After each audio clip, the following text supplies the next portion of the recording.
রিজিক হারাম জিনিস দ্বারা হতে পারে কিনা। দিল্লি শাহী মসজিদ দাঁড়িয়ে আছে, মুসলিমদের স্বাধীনতা নাই।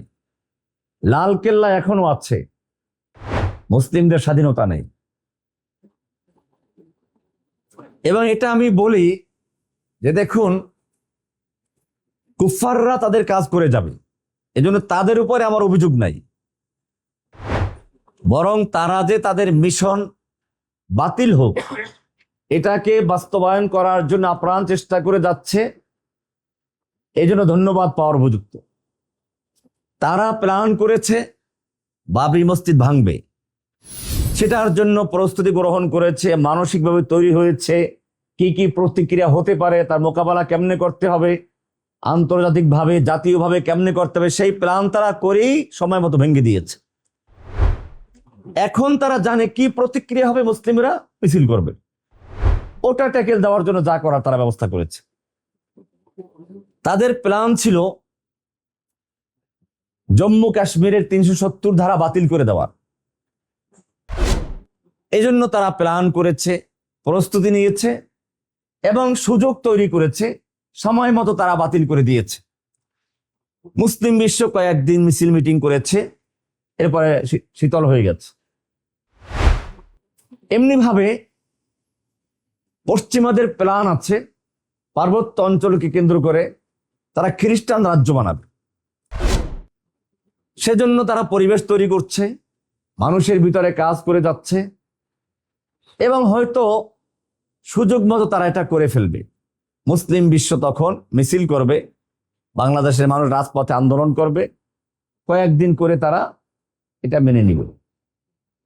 এমনকি ভারতের নতুন প্ল্যান, নতুন সংসদ ভবনে তাদের যে মানচিত্র বসানো হয়েছে, সেখানে বাংলাদেশকে তাদের একটা প্রদেশ হিসেবে দেখানো হয়েছে। এটা তাদের প্ল্যান, এটার জন্য তাদের প্রস্তুতি চলছে। একের পর এক তারা বাংলাদেশের আশপাশের রাজ্যগুলো দখল করছে এবং এইভাবে প্রস্তুতি গ্রহণ হচ্ছে, ভিতরে লোক তৈরি হচ্ছে। এরপরে তারা এটাকেও নিয়ে নেবে, আল্লাহ হেফাজত করে, আমি বারবার বলছি। তখন আপনি কি করবেন?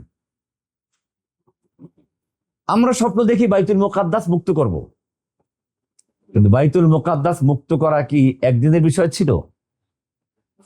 আপনি যদি ইতিহাস পড়েন দেখবেন, নুরউদ্দিন জঙ্গি রাহমাতুল্লাহ আলাইহি মেম্বার তৈরি করেছিলেন।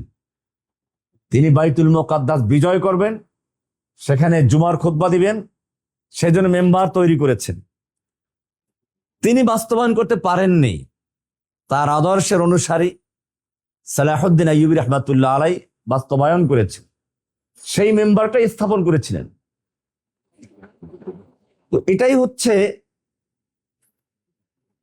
মুসলিমদের ছিল এই পরিকল্পনা, যেটা পরিকল্পনা করবে সেটা বাস্তবায়ন করে ছাড়বে। কিন্তু আজকের দুর্ভাগ্য হচ্ছে এখানে যে আমরা সম্পদের মায়ায়, বাড়িঘরের মায়ায়, স্ত্রী সন্তানের মায়াটাকে এত বেশি করে নিয়েছি। আর এটা কোরআনে বলা আছে, অতুহিব্বুনাল মালা হুব্বান জাম্মা, তোমরা সম্পদকে অত্যন্ত ভালোবাসো। কোরআনে আরো বলা আছে, যুয়্যানা লিন-নাসি হুব্বুশ শাহাওয়াতি মিনান নিসা ওয়াল বানিন ওয়াল কানাতিরিল মুকানতারাতি মিনাদ যাহাবি ওয়াল ফিদ্দা, সন্তান, স্ত্রী, সম্পদ, এগুলোর ভালোবাসা মানুষের অন্তরের সাথে গেঁথে দেওয়া হয়েছে। সুতরাং এখানে আল্লাহ সুবহানাহু ওয়া তাআলা সেজন্য আমাদেরকে সম্পূর্ণ মাল ব্যয় করতে না বলে কি বলেছেন? মিম্মা রাযাকনাহুম ইউনফিকুন, তারা তাদের মালের থেকে কিছু অংশ ব্যয় করে। এরপরে আছে রাযাকনাহুম, আমরা যে রিজিক দিয়েছি, তার মানে যেটা তুমি ব্যয় করবে এটা আমারই দেওয়া, এটা আমি তোমাদের দান করেছি। সন্তানকে মা বাপ বাজার থেকে চকলেট কিনে দেয় বা একটা খেলনা কিনে দেয়, এরপরে আবার সে বাচ্চার কাছে চায়, আব্বুকে একটু দাও। এটা সে খাওয়ার জন্য চায় না, দেখে সে দেয় কিনা, তার কাছে চকলেটটা বেশি গুরুত্বপূর্ণ নাকি আব্বুর ভালোবাসা বেশি গুরুত্বপূর্ণ, সেটা বুঝে কিনা। তো যখন ছেলে কি করে, বাবুর হাতে দিয়ে দেয়, তো আব্বু তাকে জড়াইয়ে ধরে, চুমো খায়, আদর করে, যে না আমার সন্তান আমাকে ভালোবাসে। তার কাছে চকলেট গুরুত্বপূর্ণ না, আমি গুরুত্বপূর্ণ। তো আল্লাহ সুবহানাহু ওয়া তাআলা আমাদেরকে কিছু চকলেট দিয়েছেন, দুনিয়ার এই সম্পদ, বাড়ি ঘর। আল্লাহ তাআলা দেখতে চান যে আমরা এই চকলেটের মহব্বতে পড়ে আল্লাহকে ভুলে গেলাম, নাকি আল্লাহকে গুরুত্ব দিয়ে আমরা চকলেটগুলো আল্লাহ রাস্তায় ব্যয় করতে পারি। এই কারণে বলা হয়ে থাকে আমিম্মা রাযাকনাহুম, আমি তোমাদেরকে যে রিজিক দান করেছি এর থেকে ব্যয় করো। তাফসিরে কুরতুবিতে লেখেন, ফিহি দলিলুন আলা আন্নাল্লাহ লাম ইউজিব ইখরাজাল মাল কুল্লি, আল্লাহ তাআলা সম্পূর্ণ মাল ব্যয় করতে বলেন নাই, কিছু মাল ব্যয় করতে বলেছেন। এখানে রাযাকনাহুম, রিজিক কাকে বলে এটা নিয়ে ওলামাদের মধ্যে ইখতিলাফ আছে। রিজিক মানে হচ্ছে আল হায্যু, একটা অংশ যেটা মানুষকে আল্লাহ তাআলা দিয়ে থাকেন। এখন রিজিক হারাম জিনিস দ্বারা হতে পারে কিনা? আল্লাহ সুবহানাহু ওয়া তাআলা কোরআনে রিজিক দিয়ে মানুষের প্রতি অনুগ্রহ প্রকাশ করেছেন। তো অনুগ্রহ প্রকাশ হয় ভালো জিনিস দিয়ে, খারাপ জিনিস দিয়ে অনুগ্রহ প্রকাশ করা যায় না। আপনাকে আমি একটা পচা জিনিস দিয়ে বললাম যে আমি আপনাকে এই জিনিসটা দিলাম, তো ভালো জিনিস দিয়ে অনুগ্রহ প্রকাশ করা হয়। মুতাজিলাদের বক্তব্য হচ্ছে আল্লাহ তো রিজিক দিয়ে অনুগ্রহ প্রকাশ করেছেন, আমাদের প্রতি অনুগ্রহ করেছেন, কাজে হারাম জিনিস রিজিক হতে পারে না।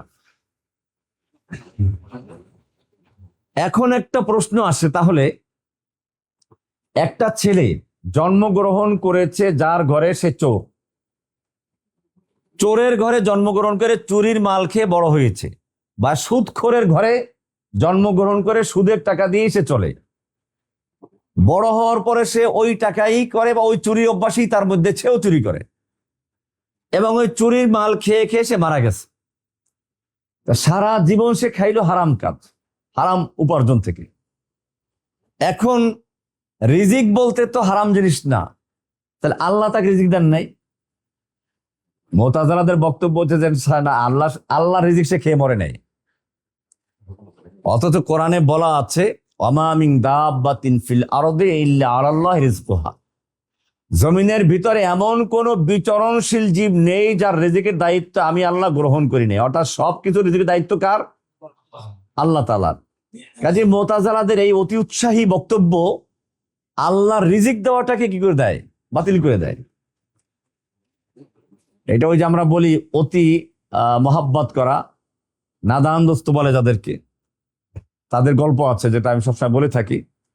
এটা ওরকমই যে আল্লাহকে এই ঈশ্বর থেকে বাঁচাতে গিয়ে তারা এমন এক ভুল করে বসলো যে আল্লাহ তাআলাদের রিজিক দাতা এটাই তারা অস্বীকার করে বসেছে।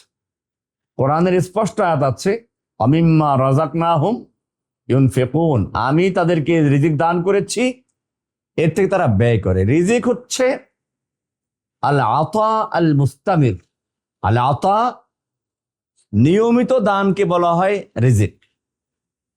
একবার দিল বন্ধ করে দিল, এটা রিজিক না। আল্লাহ তাআলা আমাদেরকে দিয়ে যাচ্ছে নিয়মিত, বাচ্চা কাল থেকে শুরু হলো, সেই মায়ের পেট থেকে শুরু, মৃত্যু পর্যন্ত চলতে থাকে। আমরা আল্লাহর অবাধ্য হলে রিজিক বন্ধ করেন না। কাফের, মুশরিক সবাইকে আল্লাহ তাআলা সমানভাবে খাদ্য দেন, এটার নাম হচ্ছে রিজিক। আল আতা আল মুস্তামির, নিয়মিত দান করা।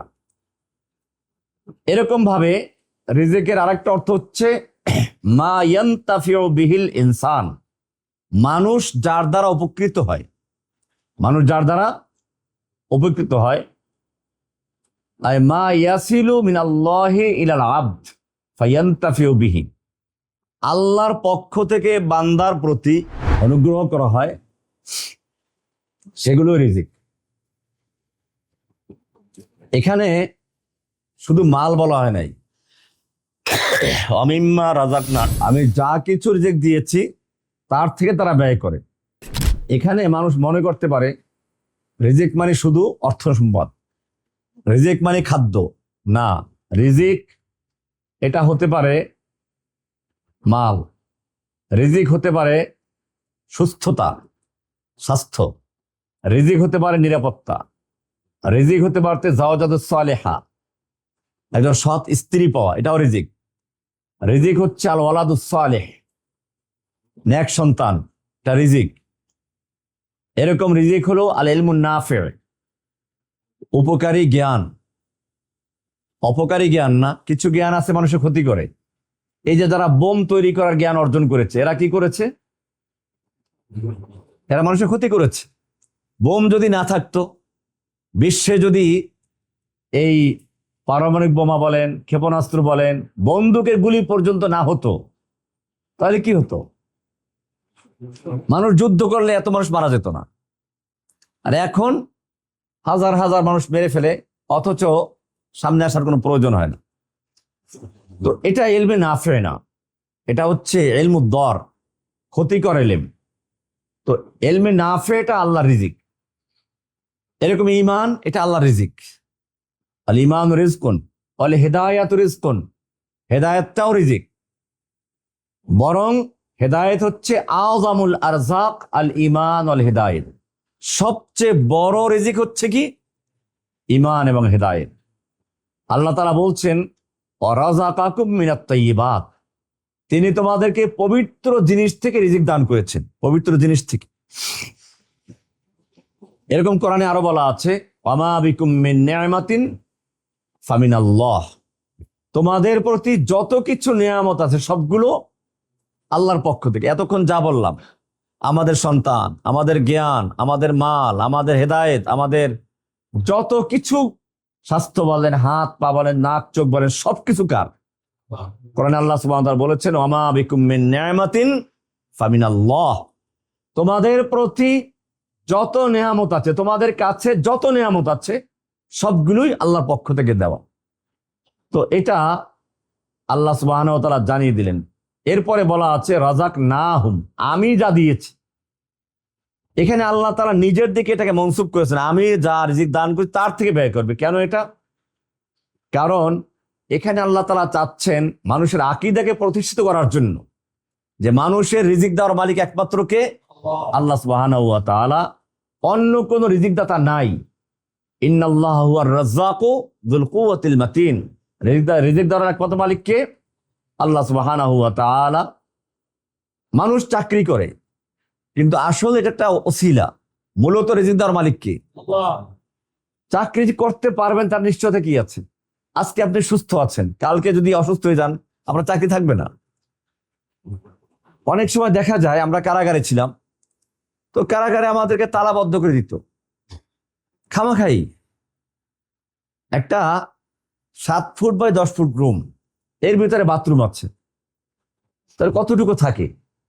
এর ভিতরে আপনার থাকা, খাওয়া, বাথরুম সবকিছু ওরা আটকে রেখে দিল, ওরা চাবির মালিক। তো অনেক সময় মনে মনে ভাবতাম যে চাবির মালিক যিনি তোমাদেরকে দান করেছেন, তিনি ইচ্ছে করলে হাতটা অচল করে দিতে পারেন।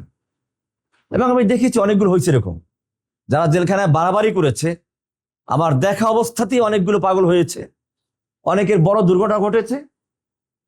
এটা আপনারা খোঁজ নিলে দেখবেন। আমি দেখেছি আমার গ্রেফতার থেকে শুরু করে একেবারে লাস্ট পর্যন্ত অনেককেই আমি দেখেছি জেলে থাকা অবস্থাতেই। আমার ছোট ভাই যখন কারাগারে একের মুমূর্ষু অবস্থায়, তো তখন আমাকে একজন বলল আপনি একটু কোনো বাহানা করে একটু হাসপাতালে আসেন। তা আমি যেভাবে ম্যানেজ করে হাসপাতালে গেলাম। তো আমার তো সাথে একা ছাড়ে না, সাথে জমাদার থাকে, পুলিশ থাকে। তো নিয়ে গেল। তো আমি বললাম যে দেখো, আমি একটু আমার ছোট ভাইটাকে দেখে আসতে চাচ্ছি, ও হয়তো বাঁচবে না, মুমূর্ষু অবস্থায়, আজকে হয়তো নিয়ে যাবে এখান থেকে, আর পরে আর এখানে হয়তো আর ফিরে আসবে না। তো আমার সাথে যে পুলিশটা ছিল, কারা পুলিশ আর কি, না আমাকে তো অর্ডার দেওয়া হয় নাই। একটা হিন্দু লোক ছিল ওখানে, মিডিয়ার ওই ডিউটিতে ছিল, হাসপাতালের ইনচার্জ আর কি, কারাগারে তো দায়িত্ব পালন করে কিন্তু বন্দিরাই। সে অনুরোধ করলো যে একটু দেখা করাই যান, ও বাঁচবে না। আমার দেখা করে দিল না। তো যাই হোক, এরপর তো তাকে নিয়ে গেলো, সে তো মারা গেল। আমি পরে 2 দিন পরে জানি মারা গেছে পরে। তো আমি আল্লাহর কাছে দোয়া করলাম কয়েকদিন পর পত্রিকা দেখি কি ওই লোকের স্ত্রী ছাদের থেকে লাফ দিয়ে মারা গেছে। মিজান সাগর নামটা আমি জানিয়ে দিলাম, মিজান সাগর। এরপর ও লোকটা আধা পাগল হয়েছে। এরকম আরো অনেক লোক আছে। আলহামদুলিল্লাহ কারাগারে অনেক কারারক্ষী, ভালো পুলিশ পেয়েছি যারা আমাদের খেদমত করেছে। এইবারও আমি কোরবানির মাংস দিতে গিয়েছি, সেখানে কারা পুলিশরা অনেক সহযোগিতা করেছেন, কারা সুপার। এই জন্য দুই একজনকে দিয়ে আমরা গোটা পুলিশ বাহিনীকে বা গোটা কারা পুলিশকে আমরা দোষারোপ করব না, বরং আমরা তাদের প্রশংসাই করি। বরং এরকম দুই একজন অমানবিক যারা, তাদের বিচারটা যে আল্লাহ করেন, এটা আমি শুধু বয়ান করার জন্য দুই একটা ঘটনা, আরো অনেক কাহিনী আছে, আমি সব বলবো না।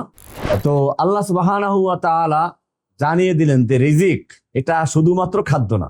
রিজিক আপনার শক্তি, আপনার চাকরি, আপনার স্বাস্থ্য, সবকিছুই হচ্ছে কি রিজিক।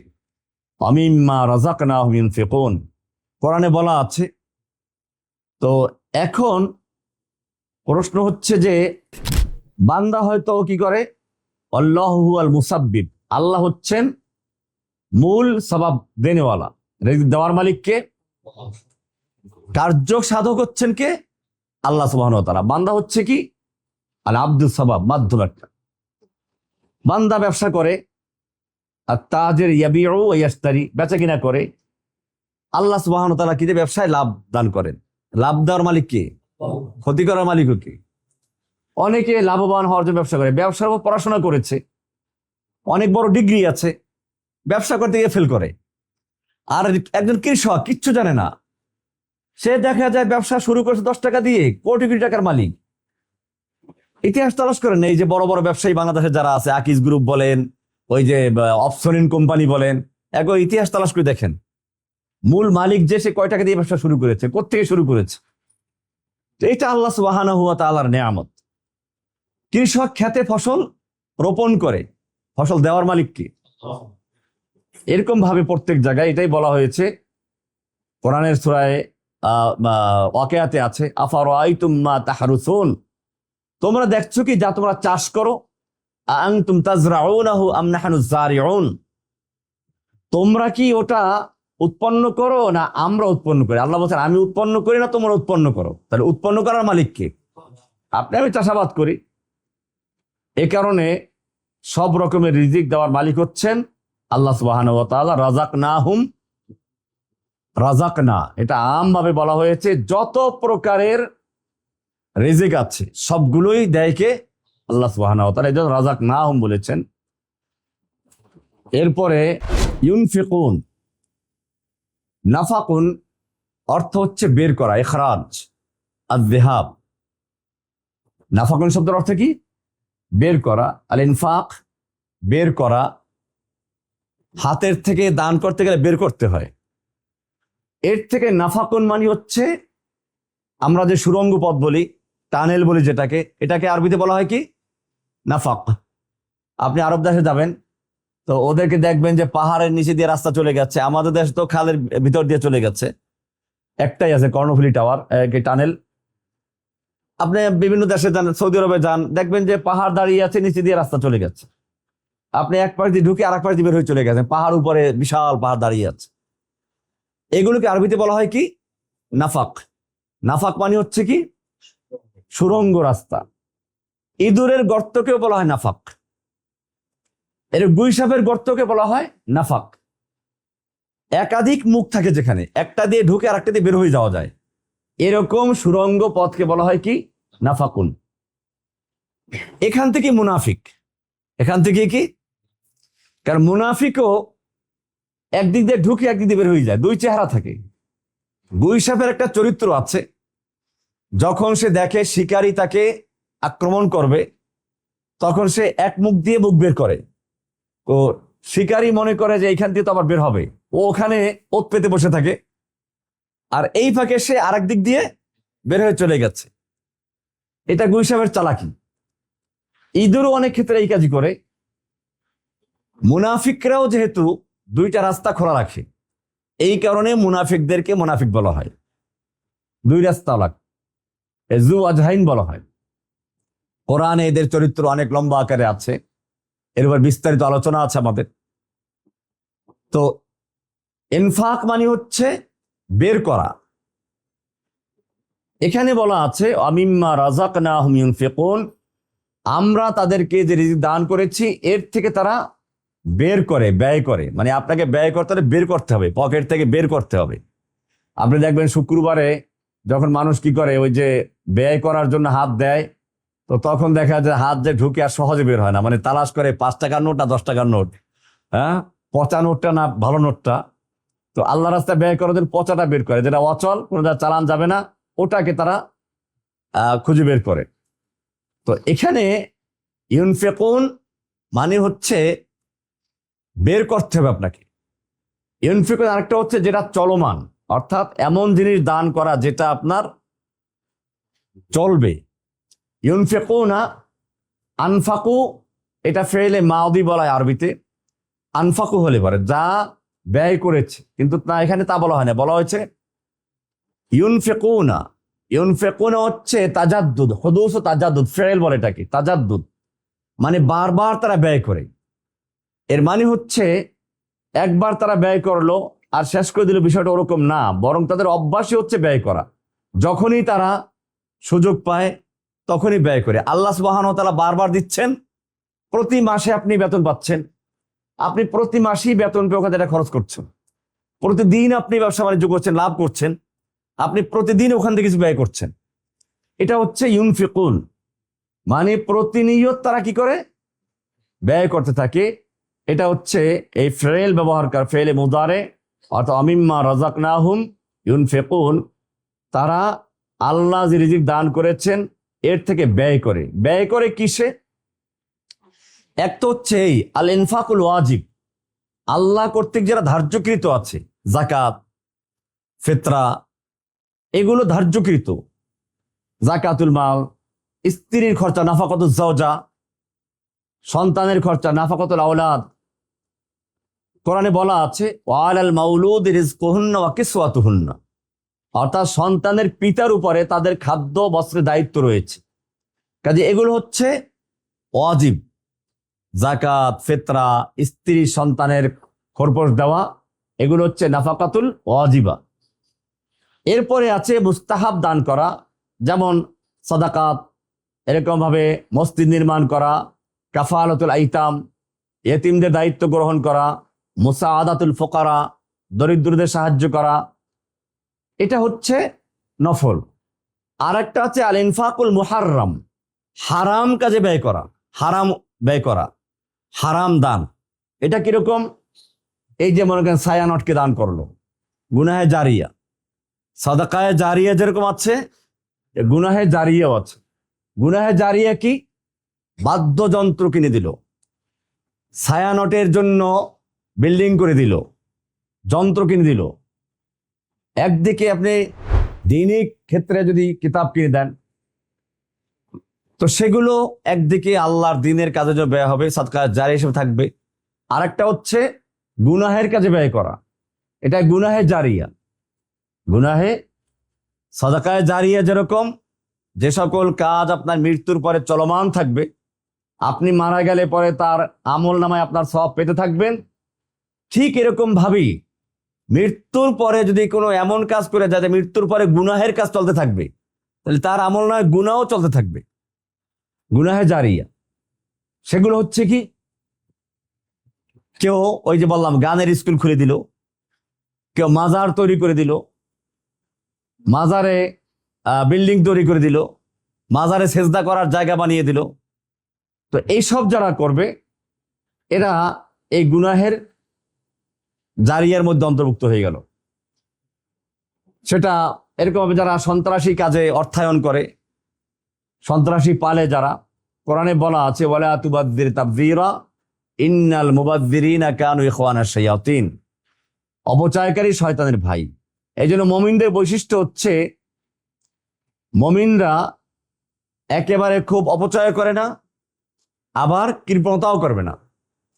আল্লাহ রাসূল সাল্লাল্লাহু আলাইহি ওয়াসাল্লামকে এক সাহাবী বলেন, ইয়া রাসূলুল্লাহ, আমার পুরো মাল আমি আল্লাহর রাস্তায় ব্যয় করলাম।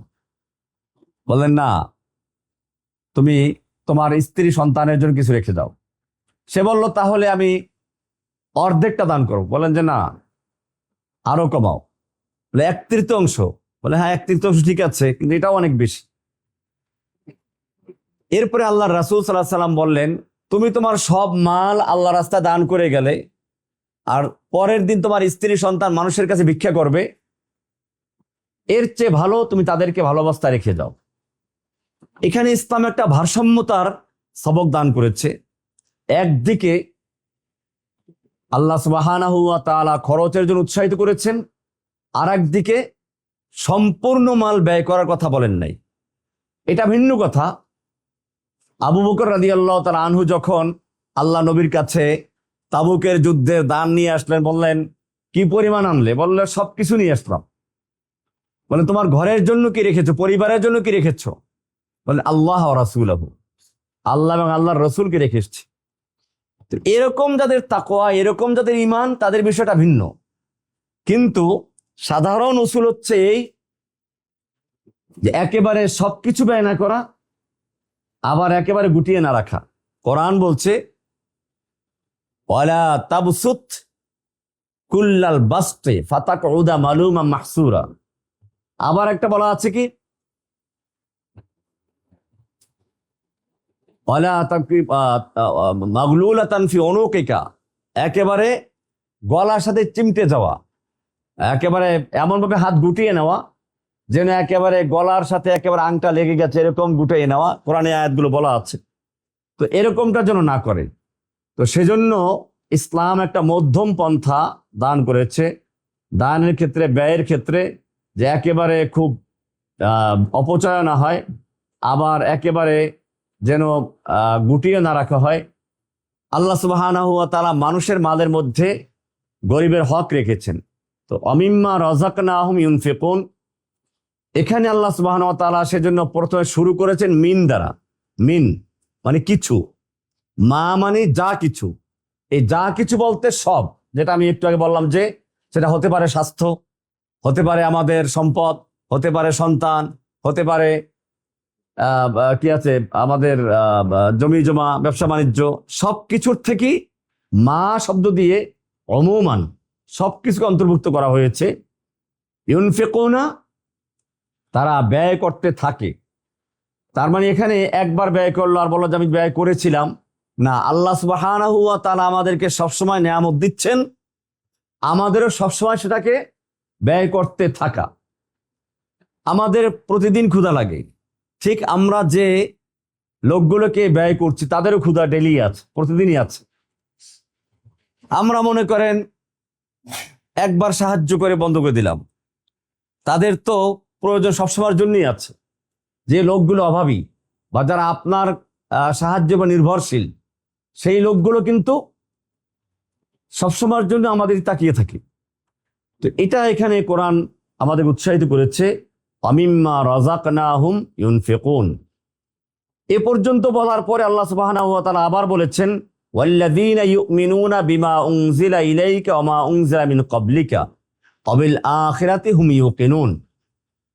এখানে এতক্ষণ বলেছিলাম যে প্রথম হলো ইতিকাদ, বিশুদ্ধ আকীদা, ইউমিনুনা বিল গায়ব। 2 নম্বরে ছিল কি আত-তাআল্লুক মা আল্লাহ, ইউকিমুনাস সালাত, সালাত কায়েম করার মাধ্যমে। 3 নম্বর ছিল কি আত-তাআল্লুক মাল ইবাদ বা খালকিল্লাহ, সৃষ্টির সঙ্গে সম্পর্ক স্থাপন করা দানের মাধ্যমে। এখন প্রশ্ন হচ্ছে আমাদের জীবন কিভাবে চলবে? সেক্ষেত্রে আল্লাহ সুবহানাহু ওয়া তাআলা এখানে আরেকটা সিফাত উল্লেখ করেছেন যে মুত্তাকী হতে হলে ওয়াল্লাযীনা ইউমিনুনা বিমা উনজিলা ইলাইকা, মুত্তাকিনদের আরেকটা গুরুত্বপূর্ণ বৈশিষ্ট্য হচ্ছে এটাকে আল্লাহ আলাদা করে দিয়েছেন। প্রথমে বলেছেন আল্লাযীনা, যারা। আবার এখানে সেই শব্দটা নতুন করে উল্লেখ করেছেন ওয়াল্লাযীনা, আর যারা। তার মানে হচ্ছে ওই 3টা আলাদা। এখন ওই 3টা যাদের আছে তাদের জন্য এটা। এখন তাদের চলার পথ, তাদের সংবিধান, তাদের জীবনের পাথেও দরকার। সেইটা বলছেন ওয়াল্লাযীনা ইউমিনুনা বিমা উনজিলা ইলাইকা, আর যারা ঈমান আনে, ইউমিনুনা ঈমান আনে, এখানেও ইউমিনুনা ফেল তাজাদ্দুদ, মানে ঈমানকে তারা বারবার নবায়ন করতে থাকে, এমন না যে একবার ইমান এনেছি বাস এরপরে আর খবর নেই, না, ইমান নবায়ন করতে হবে। এই যে আপনারা দার্সে আসেন, কোরআনের সংস্পর্শে বসেন, ইমান তাজা হয়। আবার গেলে পরে কি হয়ে যায়, ইমান আবার একটু ঢিল হয়ে যায়। এটা স্বাভাবিক। সাহাবায়ে কেরাম আল্লাহ রাসূল সাল্লাল্লাহু আলাইহি সাল্লামকে এসে বললেন, ইয়া রাসূলুল্লাহ, আমরা আপনার কাছে থাকি যখন মনে হয় যেন কান্নাল জান্নাত ওয়ান নার রাআয়াল আইন, জান্নাত জাহান্নাম আমরা একেবারে চাক্ষুষ দেখতে পাচ্ছি, কিন্তু যখন আপনার সামনে থেকে চলে যাই আনকার না, তখন আমরা যেন ভুলে যাই। আল্লাহ রাসূল সাল্লাল্লাহু আলাইহি সাল্লাম বলছেন, শোনো, এটাই ইমান, এটাই ইমান। আমার কাছে থাকা অবস্থায় তোমাদের ইমানের যে অবস্থা থাকে, এই অবস্থায় যদি সবসময় থাকতে পারতে, লাসাফাহাতকুমুল মালায়েকা ফিত তরিক, তাহলে তোমাদের সঙ্গে রাস্তায় রাস্তায় আল্লাহর ফেরেশতারা মুসাফা করত। কিন্তু এটা হবে না। ওয়ালাকিন ফাসাআতান ফাসাআতান, কিন্তু ইমান মাঝে মধ্যে এরকম বাড়বে, মাঝে মধ্যে কমবে, ইমানের শক্তি বাড়ে কমে, এটাই হবে। তো এটাই হচ্ছে যে ওয়াল্লাযীনা ইউমিনুনা, যারা ঈমান আনে, মানে বারবার তার ঈমানকে নবায়ন করে, কিসের প্রতি? বিমা উনজিলা ইলাইকা, আপনার প্রতি যা নাজিল করা হয়েছে তার উপরে, পুরোটার উপরে। বিমা এখানেও মা লিল উমুম, অর্থাৎ যা কিছু আপনার উপর নাজিল করা হয়েছে সবটার উপরে তাই ঈমান আনে। এমন না যে মতের সঙ্গে যেটা মিশে ওইটা মানে, মতের সঙ্গে যেটা মিলে না ওটা মানে না, এরকম না। ওয়ামা উনজিলা মিন ক্বাবলিকা, এবং আপনার পূর্বে যত কিতাব নাজিল করা হয়েছে সবগুলোর উপরে। এখানে একটা রহস্যপূর্ণ কথা আছে। দেখুন, খাতমে নবুয়ত ইসলামের একটা মূল আকীদা, যে আমাদের রাসূল সাল্লাল্লাহু আলাইহি সাল্লাম সর্বশেষ নবী, আমাদের নবীর পরে আর কোন নবী আসবেন না। এটার জন্য আমরা অনেক দলিল পেশ করি। এইখানে শুরুতে আল্লাহ তাআলা সেটা বলে দিয়েছেন। কিভাবে? এখানে আল্লাহ তাআলা বলেছেন, আর যারা ঈমান আনে আপনার প্রতি নাজিল কিতাব যা করে তার উপরে, আপনার পূর্বে যা নাজিল করা হয়েছে, আপনার পরে আর বলেন নাই। তার মানে হচ্ছে আপনার পরে আর কোন কিতাব নাই। তাহলে আল্লাহর তালিকায় যাদের নাম আছে, যে কিতাবের নাম, তা হচ্ছে আমাদের নবীর আগ পর্যন্ত। তাহলে আপনার প্রতি এবং আপনার আগে যে সকল কিতাব নাজিল হয়েছে এর প্রতি যারা ঈমান আনে তারা হচ্ছে মুত্তাকি, ঈমানদার। তাহলে আপনার কিতাবের পরে যারা ঈমান আনে তারা কি? তারা মুমিন নয়, তারা মুসলিম নয়। এটা আয়াত থেকে পরিষ্কার হয়ে যায়। অমিম্মা ওয়ামা উনজিলা মিন ক্বাবলিকা, আপনার প্রতি যা নাজিল করা হয়েছে, মালিত তামিম, সবকিছু, এমন না কিছু মানলাম কিছু মানলাম না। এটা ছিল ইহুদিদের চরিত্র। কোরআনরা প্রতিবাদ করে বলেছে, আফাতুমিনুনা বিবাদিল কিতাবি ওয়া তাকফুরুনা বিবাদ, তোমরা কিতাবের কিছু মানবে আর কিছু মানবে না। ফামা জাযাউ মান ইয়াফআলু যালিকা মিনকুম, তোমাদের মধ্য থেকে যারা এমনটা করবে তাদের শাস্তি কি হবে? আল্লাহ এখানে শাস্তির কথা উল্লেখ করেছেন। তাহলে বোঝা গেল যে কোরআনের কিছু অংশ মানা, কিছু অংশ অমান্য করা, এটা চলবে না। এটাই বলেছেন, ওয়াল্লাযীনা ইউমিনুনা বিমা উনজিলা ইলাইকা, আপনার প্রতি যা নাজিল করা হয়েছে তার সবটার উপর ঈমান আনে। ওমা উনজিলা মিন ক্বাবলিকা, আপনার পূর্বে যে কিতাব নাজিল করা হয়েছে তার উপর ঈমান আনে। এর অর্থ কি? আপনার প্রতি নাজিল করা হয়েছে যে কিতাব তার উপরে তার আমলের মাধ্যমে ঈমান আনবে। আপনার পূর্বে যেগুলো, সেগুলো আল্লাহর কিতাব, ও সময় সঠিক ছিল, এই বিশ্বাস করা। এর মানে এই নয় যে এখন ওটার উপর আমল করতে হবে। এটা কেন? এটা হচ্ছে এরকম, এটার উপর অনেকে প্রশ্ন করে, বিধর্মীরা প্রশ্ন করে, তো আল্লাহ তো জানতেন যে সর্বশেষ কিতাব এটা, আগেরগুলো নাজিল করার কি প্রয়োজন ছিল? তো এটা অনেকে উত্তর এভাবে দেয় যে ঠিক আছে, আপনি তো জানেন যে আপনার ছেলেকে প্রাইমারি স্কুলে পড়ায় তা ভার্সিটিতে নিয়ে গেলেন। এখন ছেলে বলতেছে, আমাকে তো ভার্সিটি পড়াইবা, তাহলে প্রাইমারি কেন পড়াইলা, হাই স্কুল কেন পড়াইলা, সময় নষ্ট করলা কেন, এত টাকা নষ্ট করলা কেন, একবারে বিশ্ববিদ্যালয়ে ভর্তি করাই দিতে। তো বিষয়টা হচ্ছে এই যে আল্লাহ সুবহানাহু ওয়া তাআলা মানুষকে ধাপে ধাপে তৈরি করেছে। প্রথম দিকের মানুষদেরকে এক ধরনের ওহী নাযিল করেছেন, তারপরে আস্তে আস্তে, এরপরে যখন মানুষেরা সবকিছু পূর্ণাঙ্গতা লাভ করলো, তখন সর্বশেষ কিতাব দিলেন, এখন এটা তোমাদের শেষ, এখন তুমি লেখাপড়া শেষ করে মাঠে ময়দানে ছড়িয়ে পড়ে কাজ করতে পারবে। এটা হচ্ছে সর্বশেষ বিধান। কাজেই আমরা প্রাইমারির উপরে ঈমান রাখি, অর্থাৎ যে ছেলে প্রাইমারি পাশ করেছে, এরপরে কলেজের জীবন শেষ করেছে, এরপরে ইউনিভার্সিটি জগতে আসলো, সে যদি এখন বলে আমার বাকি সময়গুলো বিনষ্ট হয়ে গেছে, এটা ভুল। বরং ওটা ছিল এই শেষ সমাপনী স্তরের জন্য সিঁড়ি হিসাবে। তো ঠিক এরকম ভাবে আল্লাহ সুবহানাহু ওয়া তাআলা আসমানি কিতাবগুলো নাজিল করেছেন একের পর এক, যাতে করে মানুষের যখন যেটা প্রয়োজন এগুলো সমাধান করতে পারেন। চূড়ান্তভাবে আল্লাহ সুবহানাহু ওয়া তাআলা যখন দেখলেন এখন মানুষের জন্য একটা স্থায়ী বিধান দেওয়া যায়, এই তখন থেকে মানুষকে স্থায়ী বিধান দিয়েছেন। আপনি যদি হিসাব করেন দেখবেন বাস্তবেও যে কোরআন নাজিল হওয়ার পর থেকে পৃথিবীর মানুষের যে পরিবর্তন, এই যে ভালোর দিকে হোক খারাপ দিকে হোক, বোম তৈরি করেছে কবে থেকে? আপনি কোরআনের আগের ইতিহাস তালাশ করুন, এই পারমাণবিক বোমা, ক্ষেপণাস্ত্র, এগুলো তৈরি হয়েছে কবে থেকে? তাহলে বোঝা গেল যে মানুষের প্রতি পূর্ণাঙ্গ জ্ঞান আসার পরে, আসমানি বিধান আসার পরেই মানুষ এগুলো তৈরি করা শুরু করেছে। এখন আল্লাহ তাআলা জ্ঞান দান করেছিলেন মূলত উপকারী কাজে লাগানোর জন্য, আপনি ব্যয় করেছেন খারাপ কাজের জন্য। এটাই হচ্ছে আমাদের দোষ। দেখুন, মুতাজিলা নামে একটা ফিরকা আছে, যারা ওই যে একটু আগে বললাম, তারা হারাম জিনিসকে রিজিক বলতে রাজি না। তো কেন রিজিক বলতে রাজি না? যে হারামের মাধ্যমে রিজিক দিলে দোষটা আল্লাহর উপর পড়ে। তো আমরা বলি যে আল্লাহ সুবহানাহু ওয়া তাআলা হারামের মাধ্যমে রিজিক দান করেন। রিজিকটা দেওয়া কার? আল্লাহর। এটা এরকম, লোহা দান করেছেন কিসের জন্য? ধারালো অস্ত্র তৈরি করার জন্য। এখন একই লোহা দিয়ে দুইটা চাপাতি তৈরি হয়েছে। একটা দিয়ে ছিনতাইকারী মানুষকে ছিনতাই করে, চোর চুরি করে, আর একটা দিয়ে সে কোরবানির পশু জবাই করেছে। এখন যে অন্যায়ভাবে খুন করলো, অন্যায়ভাবে চাপাতি দিয়ে কোপাইলো, অন্যায়ভাবে ছিনতাই করলো, পুলিশের তো ধরা দরকার ছিল, চাপাতি তৈরি করলো তাকে। তাকে কি ধরে গিয়া? কেন ধরে না? কারণ সবাই জানে যে চাপাতি তৈরি করা দোষ নয়, এটা ভালো কাজে ব্যবহার করা যায়। তরকারি কোটার কাজে লাগে, মাংস কাটার কাজে লাগে, মাছ কাটার কাজে লাগে, ব্যবহারটা খারাপ। তো আল্লাহ সুবহানাহু ওয়া তাআলা ভালো মন্দ সবকিছু সৃষ্টিকর্তা, তৈরি করেন সবকিছুকে। এখন আপনাকে দুইটা পথ খোলা রেখেছেন, আপনি ইচ্ছে করলে ভালো কাজেও লাগাতে পারেন, ইচ্ছে করলে খারাপ কাজেও ব্যবহার করতে পারেন।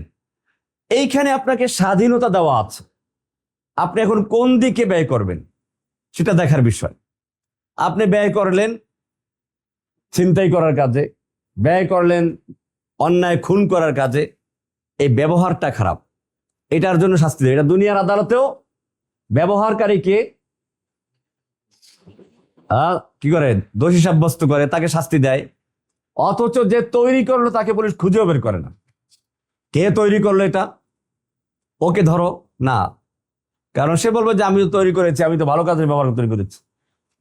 সুতরাং আল্লাহ সুবহানাহু ওয়া তাআলা সব কিছুকে সৃষ্টি করেছেন মূলত মানুষের দুইটা দিক খোলা রাখার জন্য। তো ইনশাআল্লাহ এটার উপরে বিস্তারিত আলোচনা আমরা আগামী সপ্তাহে করবো ইনশাআল্লাহ।